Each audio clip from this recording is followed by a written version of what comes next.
हा एक अतिशय महत्वाकांक्षी महामार्ग आहे. याचं नाव जरी नागपूर गोवा असलं तरी देखील याचा सर्वाधिक फायदा हा मराठवाड्याला होणार आहे. मराठवाड्याचं चित्र हा एक महामार्ग बदलून टाकेल. आणि या संदर्भात मागच्या काळामध्ये काही आक्षेपही होते लोकांचे. विशेषतः एक आक्षेप होता जो खरा होता की आपण जी अलाइनमेंट फायनल केली होती ती लोकांनी आपल्या लक्षात आणून दिली की सोलापूर पासनं आपली अलाइनमेंट ही जो राष्ट्रीय महामार्ग आहे त्याला पॅरलल जात होती. आणि त्याच्यामुळे ग्रीनफील्ड महामार्ग का बनवतो? नवीन एरिया ओपन अप होतात. ग्रीनफील्ड महामार्गामुळे अनकनेक्टेड लोक त्याच्याशी कनेक्ट होतात आणि तिथे विकास जातो. आणि म्हणून आमचे जयकुमार गोरेजी, अभिजितजी या सगळ्यांची आम्ही चर्चा केली आणि याची सोलापूर पासनं एक वेगळी नवीन अलाइनमेंट आम्ही तयार केली आहे, जी चंदगड पासनं पुढे मग म्हणजे सोलापूर पासनं जाते, मग सांगलीतनं जाते. आमचे जयंतराव पहिल्यांदा फीट महामार्गातनं आता तुमच्या जवळ आणला आम्ही. आणि मी तुम्हाला दाव्याने सांगतो की जयंतरावच मला पत्र देतील की हा करा.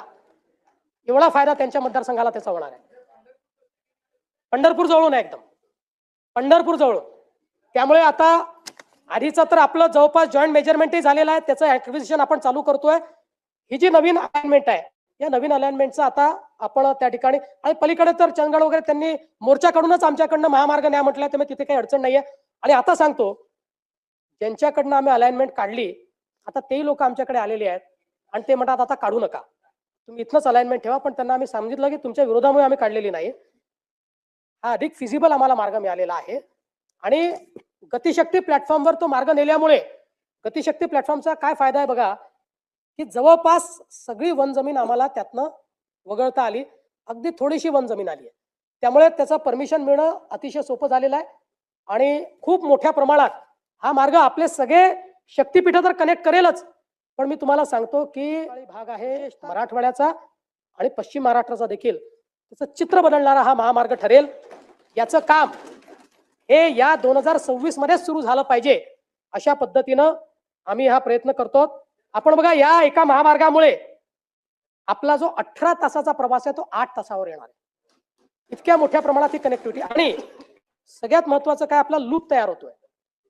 समृद्धी महामार्ग, नांदेड जालना मार्ग, हा महामार्ग याच्यामुळे महाराष्ट्रातल्या कुठल्याही जिल्ह्याला इंडस्ट्रीचा ऍडव्हान्टेज मिळणार आहे. आतापर्यंत इंडस्ट्री ही जिथनं पोर्ट कनेक्टिव्हिटी आहे किंवा लॉजिस्टिक कनेक्टिव्हिटी आहे तिथेच जात होती. यातनं पोर्ट कनेक्टिव्हिटी आणि लॉजिस्टिक्स कनेक्टिव्हिटी ही जवळपास महाराष्ट्रातल्या हे 2